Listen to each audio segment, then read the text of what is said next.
ఈరోజే జనవరి 1వ తేదీ ఆంగ్ల నూతన సంవత్సరం. పైగా ఇది సోమవారంతో కలిసి వచ్చింది. సోమవారము అంటే ఆ మహాశివుడికి అత్యంత ప్రీతికరమైన రోజు. మార్గశిర మాసము అంటే కూడా మహాశివయ్యకు ఎంతో ఇష్టం. మరి ఎంతో విశేషమైన ఈ మార్గశిర సోమవారం ఆంగ్ల నూతన సంవత్సరం జనవరి 1వ తేదీ ఈ కథను విన్నా, చదివినా, చెప్పినా, వినిపించినా జన్మల పాపాలు తొలగి కోటి జన్మల పుణ్యం వస్తుంది, సకల శుభాలు కలుగుతాయి. మరి ఆ కథ ఏంటో ఇప్పుడు ఈ వీడియోలో తెలుసుకుందాం. ఎంతో మహిమాన్వితమైన ఈరోజు శివదేవుని కథను విన్నా, చదివినా, చెప్పినా, వినిపించినా సకల శుభాలు కలిగి ఆ శివపార్వతుల అనుగ్రహం మీకు కలుగుతుంది. తెలుగుదేశమున ఒకానొక గ్రామసీమలో బీదవాడైన శివయ్య అనే పేరు గల బ్రాహ్మణుడు నివసిస్తూ ఉండేవాడు. అతను రాజేశ్వరి అనే ఆమెను పెళ్లాడి కాపురం చేస్తూ ఉన్నాడు. కొంతకాలానికి ఆ దంపతులకు ఒక కొడుకు, ఒక కూతురు కలిగారు. పుత్రుని పేరు సదాశివుడు, పుత్రిక పేరు దాక్షాయిని. బీదవాడు అవడం వల్ల శివయ్య భిక్షాటనం చేసి భార్యాబిడ్డలను పోషించుకుంటూ ఉండేవాడు.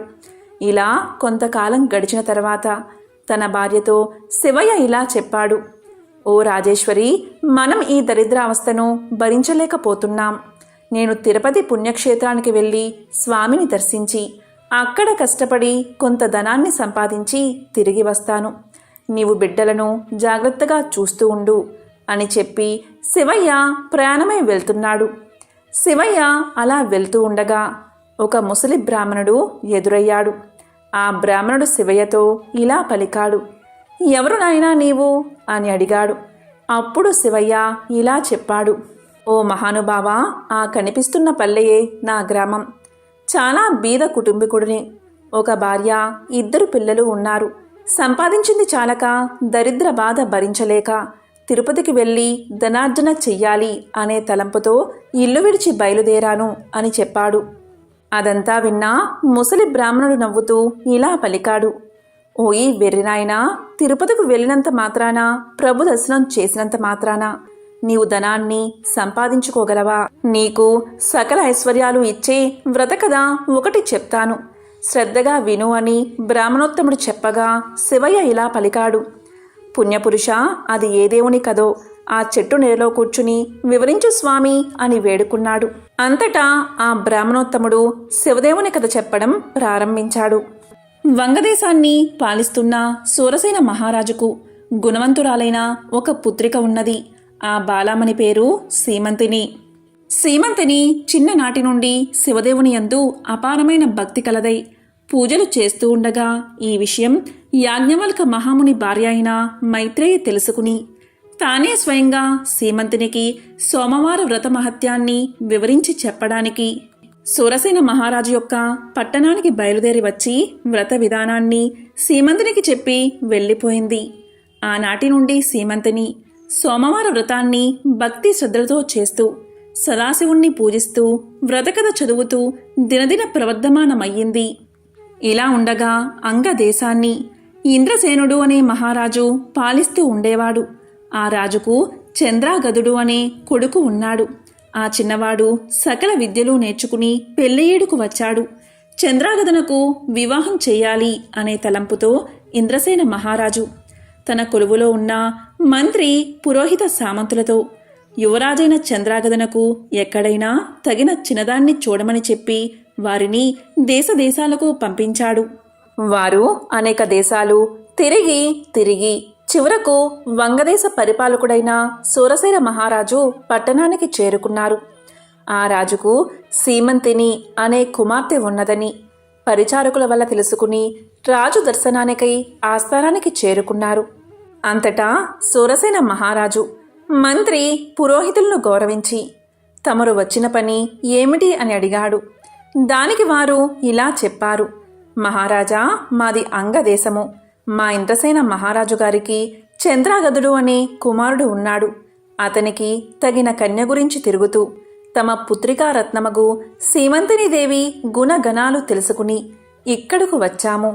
ఇదిగో మా యువరాజు చిత్రపటము అని చూపించారు. రాజు ఆ చిత్రపటాన్ని కుమార్తెకు చూపించి ఆమె సమ్మతికి సంతోషించి కళ్యాణ ముహూర్తం నిశ్చయించి మహావైభవంగా వివాహం చేశాడు. వివాహమైన కొంతకాలానికి ఒక రోజున చంద్రాగదుడు తన వినోదపు చెలికాండ్రతో యమునా నదీ తీరమున నావపై షికారు చేస్తున్న సమయంలో దురదృష్టవశాత్తు ఆ నావ నీటిలో మునిగిపోయింది. చంద్రాగదుడు తప్ప మిగిలినవారు చనిపోయారు.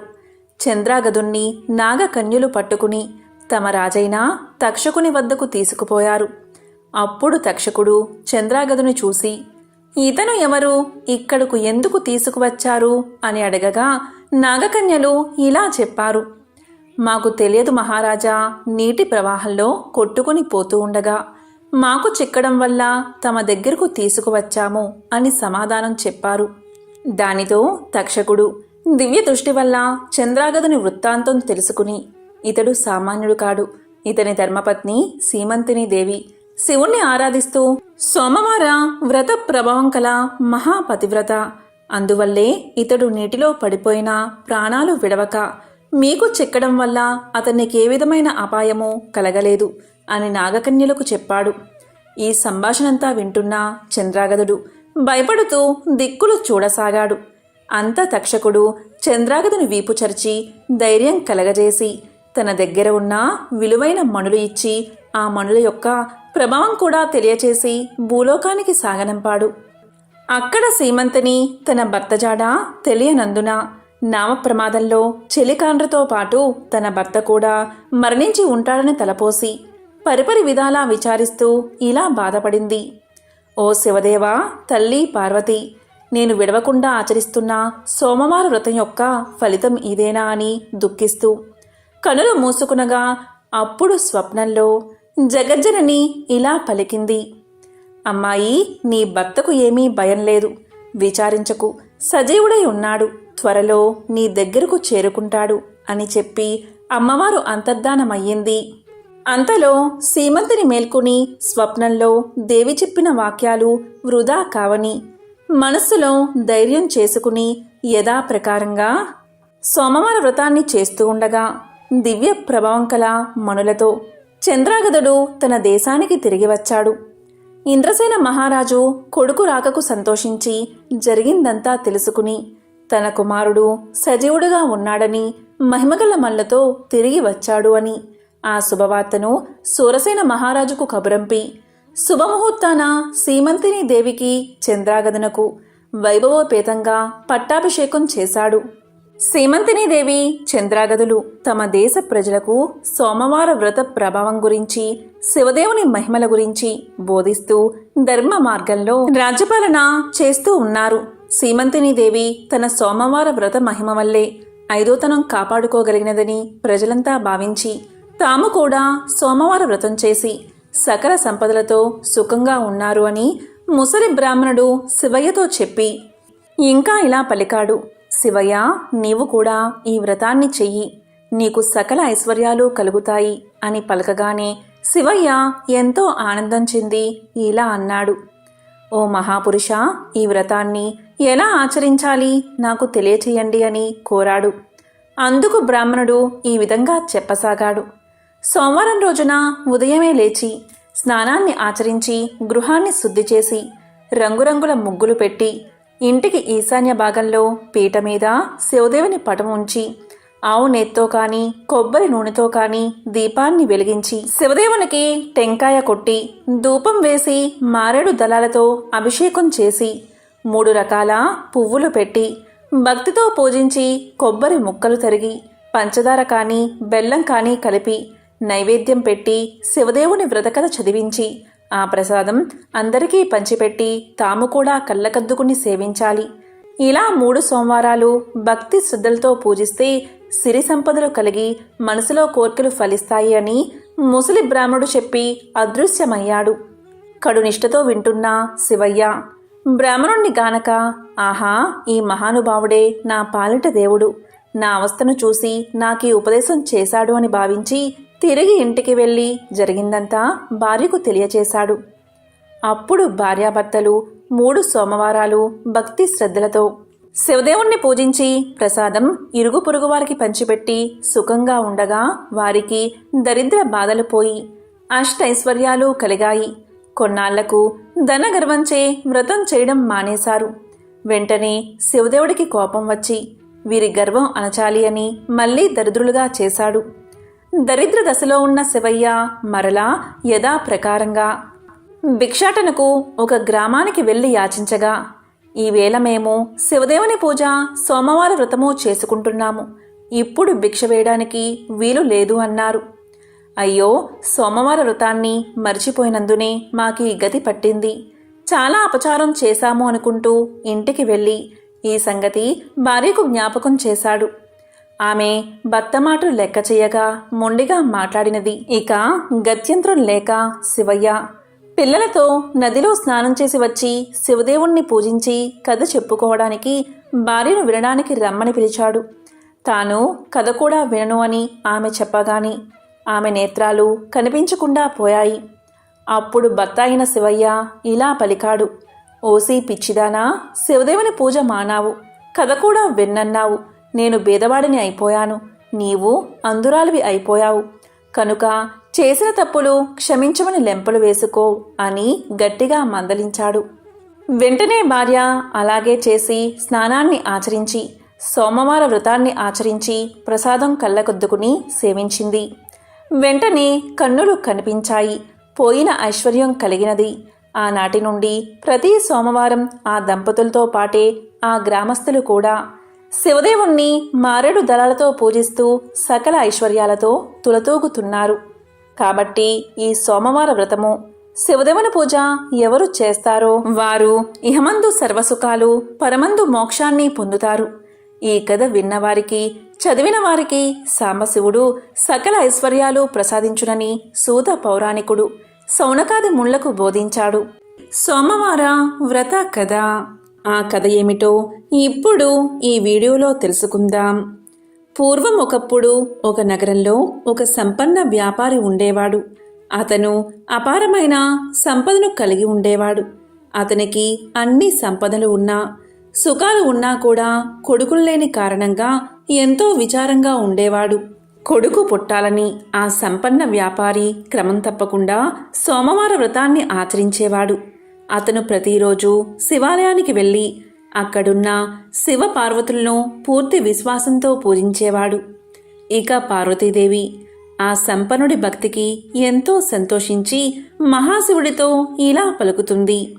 స్వామి, ఈ సంపన్న వ్యాపారి మీకు నమ్మకమైన భక్తుడు. అతను క్రమం తప్పకుండా సోమవారం ఉపవాసం ఉంటాడు, సోమవార వ్రతాన్ని ఆచరిస్తాడు. కాని ఇప్పటికీ అతనికి కొడుకులు లేరు. అతను ఎంతో భక్తి శ్రద్ధలతో సోమవార వ్రతాన్ని ఆచరిస్తున్నాడు. కనుక అతని కోరిక తీర్చండి అని అడుగుతుంది. పార్వతీదేవి మాటలు విన్న పరమశివుడు ఇలా అంటాడు. పార్వతి, నీవు అన్న మాటలు అక్షరాలా సత్యం. నీవు కోరినట్లు అతనికి వరాన్ని ప్రసాదిస్తున్నాను. అతనికి ఒక పుత్రుడు కలుగుతాడు. కాని అతడు కొద్ది కాలం మాత్రమే జీవిస్తాడు అని పలకగానే ఇదంతా ధనిక వ్యాపారి వింటాడు. ఇలా పార్వతీ పరమేశ్వరులు మాట్లాడుకోవడం, సోమవార వ్రత ఫలితం వల్ల వారి మాటలు ఈ ధనిక వ్యాపారికి వినబడతాయి. కాలక్రమేణా ఆ వ్యాపారి భార్య ఒక అందమైన కొడుకుకు జన్మను ఇస్తుంది. ఇక దీంతో ఆ ధనికుడి ఆనందానికి అవధులు లేకుండా పోతాయి. అతను కొడుకు పుట్టినందుకు గాను గొప్ప ఆడంబరంగా అందరికీ తెలిసేలా పండుగలు జరుపుకుంటాడు. ఆ రోజు పేదలకు అన్నదానం, బట్టలు మరియు ధనాన్ని పంచిపెడతాడు. ఇక అక్కడికి వచ్చిన వారంతా అతని కుమారుడు నిండు నూరేళ్లు జీవించేలా ఆశీర్వదిస్తారు. కానీ తన కొడుకు 12 ఏళ్లకు మించి జీవించడని మృత్యుదేవత అయిన యముడు ఎవరినీ విడిచిపెట్టడని తెలిసిన ఆ వ్యాపారి ఎంతో విచారంగా ఉంటాడు. ఇక పరిస్థితి తెలుసుకుని ఆ వ్యాపారి సోమవార వ్రతాన్ని మరింతగా చేయాలని నిర్ణయించుకుంటాడు. ఆ విధంగా పూజలు చేసినా కూడా తన కొడుకు బతకడం కష్టమని తెలిసి కూడా వ్యాపారి పూజలు మాత్రం మానడు. అలా బాలుడు పెరిగి పెద్దవాడవుతాడు. బాలుడికి 11 ఏళ్ల వయసు వచ్చింది. అలా 11 సంవత్సరాల వయసులో వ్యాపారి కుమారుడు చాలా తెలివైన మరియు పరిణితి చెందినట్లు కనిపిస్తాడు. ఇక ఇరుగు పొరుగువారు అందమైన అమ్మాయితో పెళ్లి చేయమని వ్యాపారికి సలహా ఇస్తారు. వ్యాపారి భార్య కూడా తన కుమారుడికి వివాహం చెయ్యాలని వ్యాపారిని కోరుతుంది. ఆమె దానికోసం పదే పదే పట్టుబడుతుంది. కానీ అల్పాయుష్కుడైన కొడుక్కి వివాహమేమిటి అని వ్యాపారి వివాహానికి అంగీకరించడు. ఇక ఆ వ్యాపారి తన బావను పిలిచి ఇలా పలుకుతాడు: చూడు బావా, నా కొడుకును కాశీకి తీసుకువెళ్ళు. అతనికి మంచి చదువు నేర్పించు. ఆధ్యాత్మిక జ్ఞానం నా కొడుకుకు కలగాలి. నీకు ఎంత ధనం అవసరమో అంత తీసుకుని మీరు కాశీకి వెళ్ళండి. వెళ్ళే మార్గంలో మీరు ఎక్కడ ఆగితే అక్కడ భక్తి కార్యక్రమాలు, యాగాలు, అన్నదానాలు, బ్రాహ్మలకు భోజనాలు పెట్టండి అని చెప్తాడు. ఇక ఆ వ్యాపారి కుమారుడు తన మేనమామతో కలిసి కాశీయాత్ర ప్రారంభిస్తారు. వారు ఆగిన దగ్గరలో అన్నదానాలు, యాగాలు, పేదలకు, బ్రాహ్మణులకు అన్నదానాలు చేసేవారు. వాళ్ళు బట్టలు లేని వారికి బట్టలు పంచిపెట్టేవారు. బ్రాహ్మణులకు అత్యంత ఉత్తమ భోజనాలు పెట్టేవారు. దక్షిణ కూడా సమర్పించేవారు. ఒకరోజు వ్యాపారి కొడుకు అలాగే మేనమామ ఒక రాజు రాజధాని వద్ద ఆగారు. ఆ రోజు రాజుగారి కుమార్తె వివాహం జరగాల్సి ఉంది. అప్పటికే పెళ్లి బృందం నగరానికి చేరుకుంది. కానీ పెళ్లికొడుకు అంధుడు, అంటే ఒకే కన్ను ఉన్నందున వరుడు తరపు వాళ్ళు తీవ్ర ఆందోళనలో ఉన్నారు. అతని స్థానంలో అందమైన అబ్బాయి కోసం వరుడి తండ్రి వెతుకుతున్నాడు. తన మేనమామతో కలిసి బస చేస్తున్న వ్యాపారి కుమారుణ్ణి వరుడి తండ్రి మనుషులు గుర్తించారు. పెళ్లికొడుకు తండ్రి ధనవంతుడు. అతను బాలుడు మేనమామతో ఇలా పలికాడు: నా ప్రతిష్ట ప్రమాదంలో పడింది. నా ఒంటి కన్ను కొడుకు స్థానంలో అందమైన పెళ్లికొడుకు నాకు కావాలి. మీవాడు రాజకుమార్తెను తాత్కాలిక వివాహం చేసుకోవాలి. దీనికి అంగీకరిస్తే నేను తగినంత ధనాన్ని మీకు ఇస్తాను. వివాహ వేడుక ముగిసిన వెంటనే మీ దారిన మీరు వెళ్ళిపోవాలి అని పలికాడు. ఇక మేనమామ తాత్కాలిక వివాహానికి అంగీకరించాడు. అలాగే తన మేనల్లుణ్ణి ఒప్పించాడు. పెళ్లి ఊరేగింపులో తలపై కవాతుతో అందమైన వరుణ్ణి చూసిన వధువు తరపు వాళ్ళు ఎంతో గొప్పగా చెప్పుకున్నారు. వ్యాపారి కుమారుడు మరియు రాజకుమార్తె అగ్నిగుండం చుట్టూ తిరిగి వివాహం చేసుకున్నారు.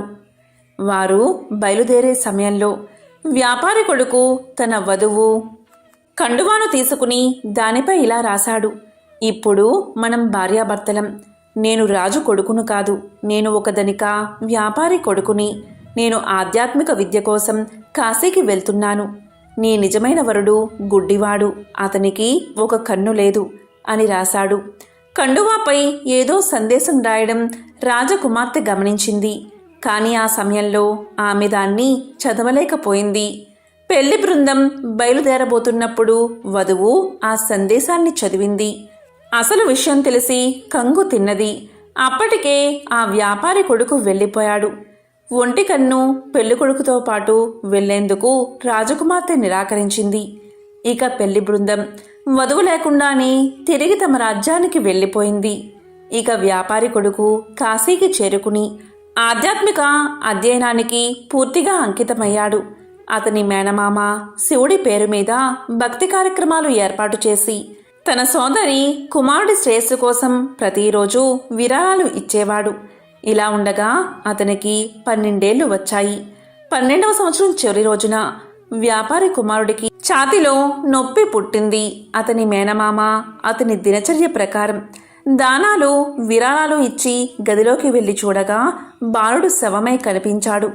అది చూసి మేనమామ శోకంతో ఏడ్చాడు. కానీ బ్రాహ్మణులు శవ ఇంట్లో భోజనం చేయరు కాబట్టి తాను బయటపడితే అన్నదానం వృధా అవుతుందని మౌనంగా ఉండి అన్నదానాన్ని జరిపించాడు. ఇక అన్నదానం అయిపోయాక అందరూ వెళ్ళిపోయాక బిగ్గరగా ఏడవడం మొదలుపెట్టాడు. చాలామంది ఆయన చుట్టూ చేరారు. అదృష్టం కొద్దీ శివుడు, పార్వతీదేవి కూడా ఆ ఇంటి బయటగా వెళ్తున్నారు. ఆ రోద విని పార్వతి యొక్క మనసు కరిగిపోయింది. ఆమె శివుడితో ఇలా పలుకుతుంది: స్వామి, యముణ్ణి ఆ బాలుడి ప్రాణాలు తిరిగి ఇవ్వమని అడగండి. యముడు ఎప్పుడూ మీ ఆజ్ఞపైనే నడుస్తాడు కదా, దయచేసి ఆ బాలుని రక్షించండి. మీరు సమస్త ప్రాణులకు రక్షకుడు అని పార్వతీదేవి వేడుకుంది. పార్వతీదేవి మాటలు విన్న శివుడు తన కుటుంబానికి తన పట్ల ఉన్న భక్తి కారణంగా ఆ బాలుని బతికించడానికి అంగీకరిస్తాడు. అలా మహాశివుడు పవిత్ర గంగానదిలో ప్రవహించే నీటిని చేతిలోకి తీసుకుని మృతదేహంపై చల్లుతాడు. అలా గంగానది యొక్క నీళ్లు చల్లగానే ఆ బాలుడు నిద్రలోంచి లేచినట్లుగా లేచి కూర్చుంటాడు. దీంతో మేనమామ ఎంతో సంతోషిస్తాడు. ఇక ధనికుని కుమారుడు ఆధ్యాత్మిక విద్య ముగిసాక ఇంటికి తిరుగు ప్రయాణం కడతాడు. అలా మేనమామ మేళంలో కలిసి తిరుగు ప్రయాణంలో మళ్ళీ ఆగిన దగ్గరల్లా అన్నదానాలు, వస్త్రదానాలు, యాగాలు చేస్తారు. అలా వారు అబ్బాయి వివాహం చేసుకున్న నగరానికి చేరుకుంటారు. ఇక ఆ దేశపు రాజు యువరాణి వెంటనే ఆ బాలుణ్ణి గుర్తిస్తారు. ఇక రాజు ఆ బాలుణ్ణి తన రాజ్యానికి తీసుకుపోయి ఒక శుభదినాన తన కుమార్తెను అతని వెంట పంపిస్తాడు. ఎంతో ధనాన్ని కూడా ఇస్తాడు. ఇక వ్యాపారి కుమారుడు తన వధువుతో సహా తన నగరానికి చేరుకుంటాడు. కొడుకు చనిపోతే ఆత్మహత్య చేసుకోవాలని భవనంపైకి ఎక్కుతారు వ్యాపారి దంపతులు.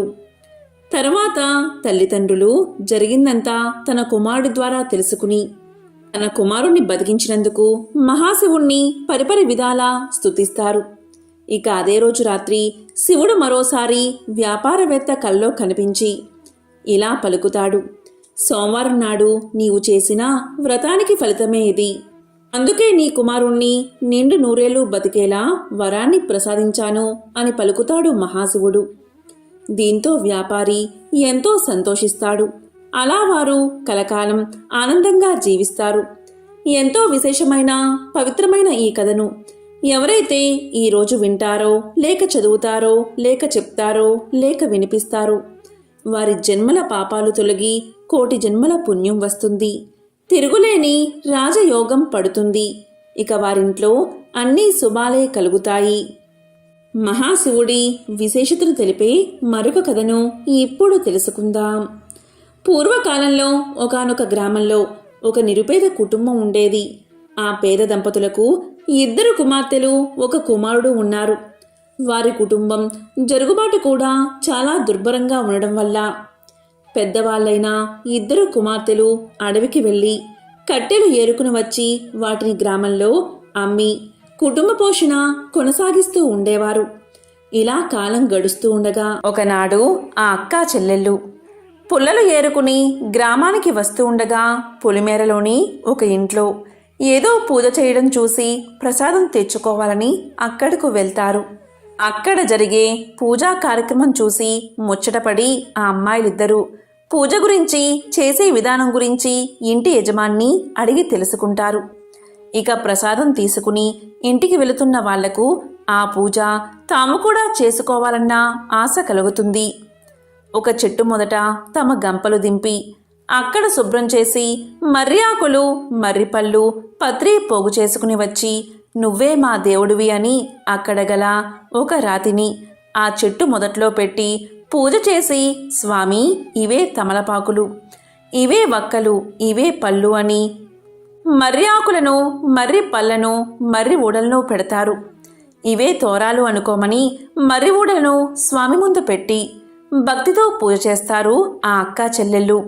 తరువాత వారు ఇంటికి బయలుదేరుతూ తమ తమ గంపలను నెత్తిన ఎత్తుకోబోగా వాటిలోని పుల్లలన్నీ బంగారు పుల్లలుగా మారిపోతాయి. వారు ఆనందంతో ఇంటికి వెళ్ళి తల్లిదండ్రులకు జరిగిందంతా చెప్తారు. ఆ పుల్లలు అమ్ముకుని శ్రీమంతులు అయిపోతారు. సిరి సంపదలు పెరిగిన ఆ సుందరాంగులను తూర్పు నుంచి ఒక మహారాజు వచ్చి, పెద్దామెను పడమర నుంచి ఒక మహారాజు వచ్చి చిన్నామెను వివాహం చేసుకుంటారు. ఆ అక్కా చెల్లెలిద్దరూ వారి వారి రాజ్యాలకు వెళుతూ భక్తి శ్రద్ధలతో ప్రతి సంవత్సరం కార్తీక మాసంలో ఈ నోము నోచుకోమని చెప్పి వెళ్తారు.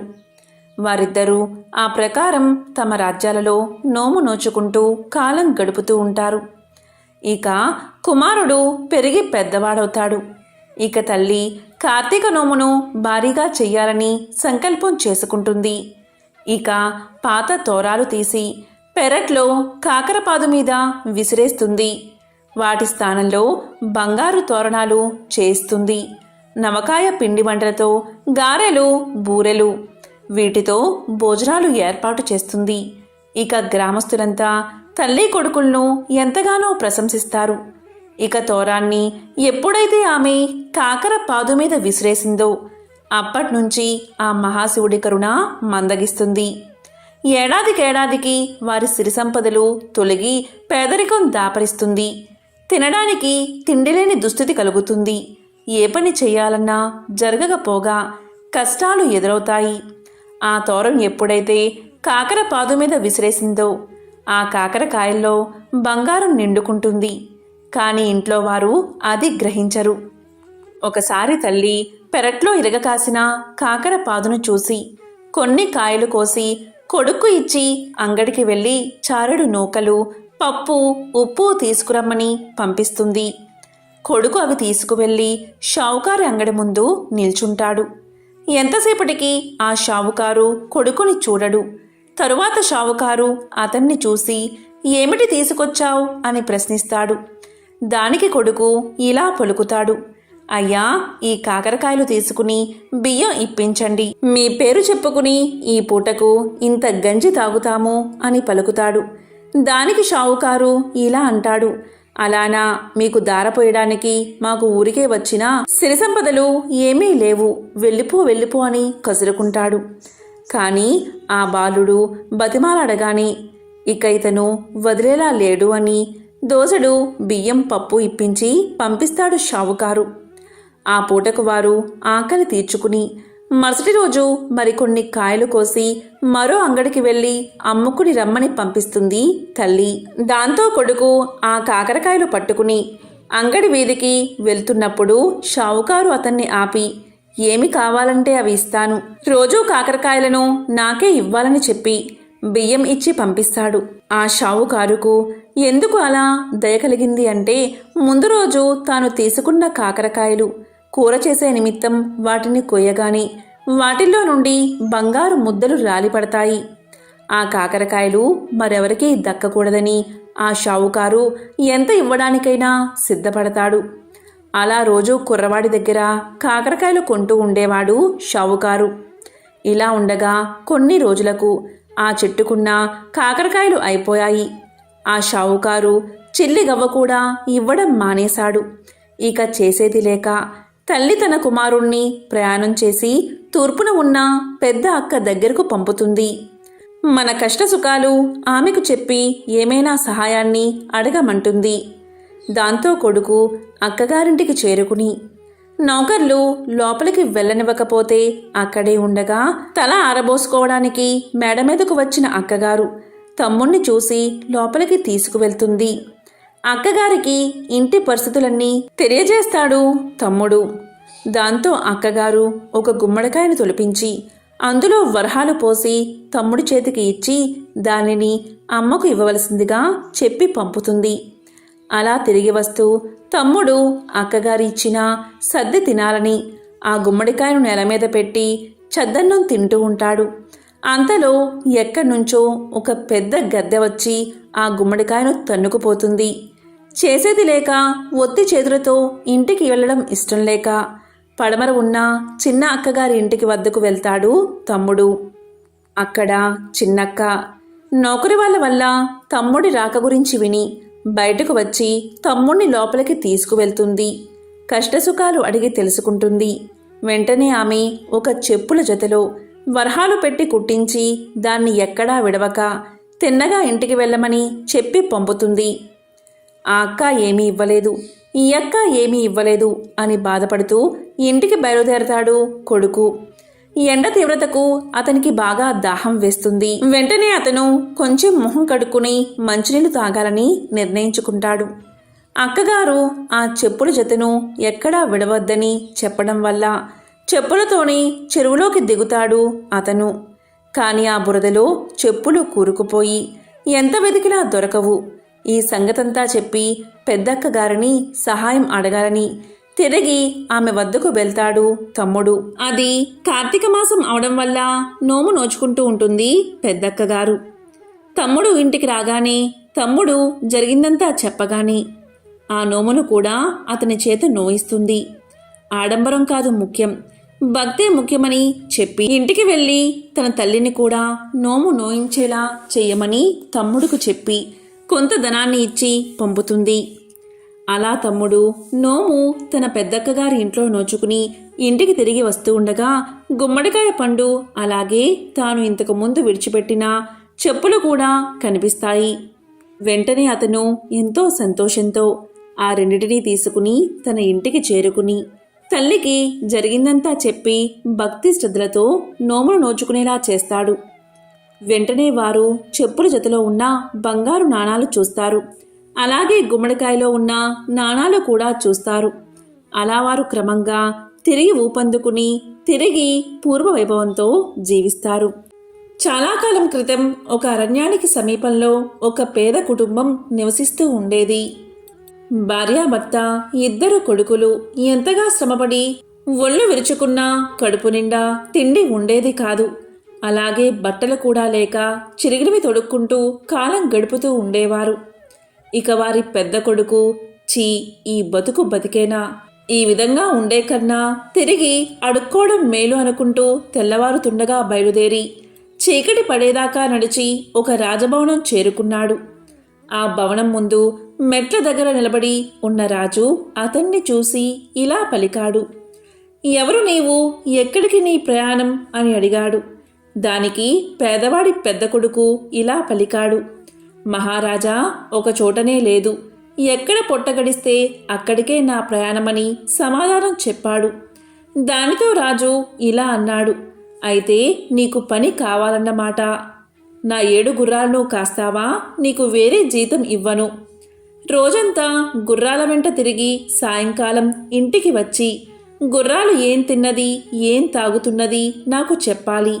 నిజం చెప్పావంటే నీకు నా కూతుర్నిచ్చి పెళ్లి చేస్తాను, అబద్ధం ఆడావంటే చావగొట్టి పంపిస్తాను అని రాజు అన్నాడు. ఇక పేదవాడి పెద్ద కొడుకు ఇదేమంత పెద్ద పని కాదు అనుకుని అప్పటికప్పుడే రాజుగారికి అల్లుడు అయిపోయినట్లుగా ఆనందపడ్డాడు. ఇక రాజుతో ఇలా అన్నాడు. మహారాజా, మీ గుర్రాలను కాయడానికి నన్ను పెట్టుకోండి అని చెప్పాడు. మర్నాడు తెల్లవారుతూ ఉండగా గుర్రపు సాలకు వెళ్ళాడు పేదవాడి పెద్ద కొడుకు. ఆ గుర్రాలు తెల్లగా అందంగా ఉన్నాయి. అక్కడ 7 గుర్రాలను వదిలిపెట్టగాని అవి బయటకు వస్తూనే శరవేగంతో బెడ్లకేసి పరిగెత్తసాగాయి. పేదవాడి పెద్ద కొడుకు సత్తువ కొద్దీ వాటి వెనుక పరిగెత్తసాగాడు. గుర్రాలు ఎక్కడా ఆగకుండా కొండల పక్కగా పరిగెత్తసాగాయి. పోయిన కొద్దీ వాటి వేగం పెరుగుతుందే కాని ఏమాత్రం తగ్గడం లేదు. ఎక్కడ చూసినా బోరెడంతా పచ్చగడ్డి ఉన్నా కూడా అవి మేయడానికి ఆగట్లేదు. కొండల దాకా వచ్చేసరికి పేదవాడి పెద్ద కొడుకు ఇక పరిగెత్తలేకపోయాడు. అతని శరీరమంతా చెమటతో తడిసిపోయింది. ఆయాసం వచ్చింది. కాళ్ళు తడబడుతున్నాయి.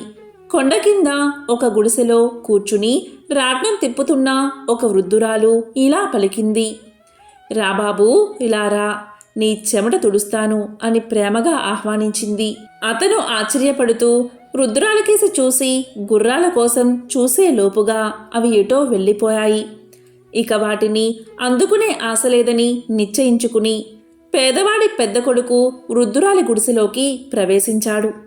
అప్పుడు వృద్ధురాలు అతని ఒంటి మీద చెమటంతా తుడిచి కాస్త గాలి విసిరి జుట్టు దువ్వి ఉపచారాలు చేసింది. కాస్త విశ్రాంతి పొందిన తర్వాత అతను లేచి నిలబడి, ఇక మా ఇంటికి పోతాను, రాజుగారి దగ్గరకు వెళ్ళడం వృధా. వెళ్తే రాజుగారు గుర్రాలు ఏం తిన్నాయి, ఏం తాగాయి అని నన్ను అడుగుతారు. చెప్పలేకపోతే చావగొట్టి పంపిస్తారు. ఇంతోటి దానికి అక్కడకు వెళ్ళడం దేనికి అని పలికాడు. ఆ మాటలకు వృద్ధురాలు, ఈ మాత్రానికే భయపడతావేంటి బాబు? ఎక్కడైనా గుర్రాలు గడ్డి తిని నీళ్లు తాగుతాయి. రాజుగారితో ఆ మాటే చెప్పు అని సలహా ఇచ్చింది వృద్ధురాలు. ఇక సాయంకాలం అయ్యాక గుర్రాలు తిరిగి వచ్చేదాకా పేదవాడి పెద్ద కొడుకు వృద్ధురాలి గుడిసెలోనే ఉండి వాటి వెనకాలే రాజభవనానికి చేరుకున్నాడు. వారిని చూస్తూనే రాజు ఇలా పలికాడు. గుర్రాలను జాగ్రత్తగా కాచావా? అవి ఏం తిన్నాయి, ఏం తాగాయి అని అడిగాడు. దానికి పేదవాడి పెద్ద కొడుకు ఇలా చెప్పాడు. మహారాజా, గుర్రాలు గడ్డి తిని నీళ్లు తాగాయని చెప్పాడు. ఇక రాజు వాడిని పట్టుకుని చావబాది కొట్టి పంపించండి అని కోపంగా భటులను ఆజ్ఞాపించాడు.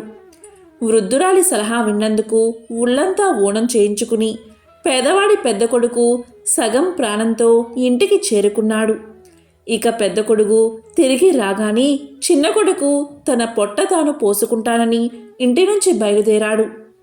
అతను కూడా ఒక రోజంతా నడిచి చీకటి పడే వేళకు రాజభవనం చేరుకున్నాడు.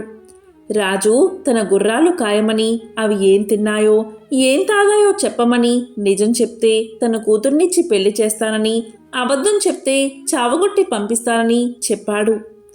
అందుకు పేదవాడి చిన్న కొడుకు కూడా సిద్ధపడ్డాడు. మర్నాడు తెల్లవారుతూ ఉండగానే గుర్రాలను వదిలారు. అవి పరిగెత్తసాగాయి. చిన్నవాడు వాటికంటే ముందే పరిగెత్తుతూ రండి, నాతో కలిసి పరిగెత్తండి అని వాటిని ఆహ్వానించాడు. గుర్రాలు కొండ ప్రాంతానికి చేరేసరికి చిన్నవాడు పరిగెత్తుతూనే ఉన్నాడు. అతనికి పరిగెత్తడం వల్ల చెమటలు కారుతున్నాయి, కానీ పరుగు మాత్రం మానలేదు. ఇంతలో గుడిసెలో ఉన్న వృద్ధురాలు, రా బాబూ రా, చెమట తుడుస్తాను అని ఆహ్వానించింది. దానికి చిన్నవాడు, నేను నీకు చిక్కితేనే కదా అని అంటూ గుర్రాలతో సమానంగా పరిగెత్తసాగాడు. కానీ గుర్రాలు ఇక అతన్ని దాటిపోయేటట్లు కనిపించాయి. దీంతో చిన్నవాడు అన్నిటికన్నా వెనుక ఉన్న గుర్రం జూలు పట్టుకుని ఎగురుతూ దాని మీద కూర్చుని ఉన్నాడు. ఆ గుర్రాలు చాలా దూరం పరిగెత్తి ఒక దట్టమైన అరణ్యం మధ్య ఉన్న ఒక దేవాలయ ప్రాకారం వద్దకు వెళ్ళి నిల్చున్నాయి. అదే వాటి గమ్యస్థానమని గ్రహించిన చిన్నవాడు తాను ఎక్కిన గుర్రం నుండి కిందకు దిగి ఆలయ ప్రాంగణం వైపు నడిచాడు. గుర్రాలు ఒక్కొక్కటిగా ఆలయ ప్రాంగణంలోకి అడుగు పెట్టగానే అందమైన యువకులుగా మారిపోయాయి. ఈ వింత పరివర్తన చూస్తూనే చిన్నవాడు ఆశ్చర్యపోయాడు. ఆ యువకుల్లో ఒకడు పేదవారి చిన్న కొడుకును దగ్గరకు పిలిచి తమ విషయం ఇలా చెప్పాడు. మేము 7 రాజుగారి కొడుకులం. మా నాన్న నీకిచ్చి పెళ్లి చేస్తానన్నది మా చెల్లెల్ని. దారిలో నిన్ను పిలిచిన ముసలిది మంత్రగత్తె. తన మంత్రశక్తితో మమ్మల్ని ఇలా మాయ చేసింది. దాని మంత్రం ఈ ఆలయ ఆవరణలో అస్సలు పనిచేయదు. అందుచేత పగలు సాధ్యమైనంతసేపు మనుషులుగా ఉంటాం. మనుషులు తినే తిండే తింటాం. మనుషులు తాగే పానీయాలే తాగుతాం. మేమేమి తింటామో ఏమి తాగుతామో నువ్వే చూస్తావు కనుక ఆ సంగతి మా నాన్నకు చెప్పు. అలా చెప్పగానే ఆయన మా చెల్లెల్ని నీకిచ్చి వివాహం చేస్తాడు. ఆ తరువాత నీ వల్ల మాకు ఒక ఉపకారం కావాలి. ఈ గుడి గర్భగుడిలో ఒక కత్తి ఉంది. అది మంత్రపూరితమైన కత్తి. నీవు దాన్ని తీసుకుని మాతో పాటు ఇంటికి వచ్చి రాత్రి మేము గురుపుశాలలో కట్టి ఉన్నప్పుడు ఆ కత్తితో మా తలలు నరికేయి. దాంతో మాకు ఈ గుర్రాల రూపం పోయి మనిషి రూపం శాశ్వతంగా వచ్చేస్తుంది. ఈ మాటలు చెప్పి పెద్ద రాజకుమారుడు పేదవాడి చిన్న కొడుకును గర్భగుడిలోకి తీసుకుపోయి ఒక మూల ఆనించి ఉన్న కత్తిని చూపించాడు. చిన్నవాడు దానిని 2 చేతులా పట్టుకుని తేలికగా ఎత్తలేకపోయాడు. అది చాలా బరువుగా ఉంది.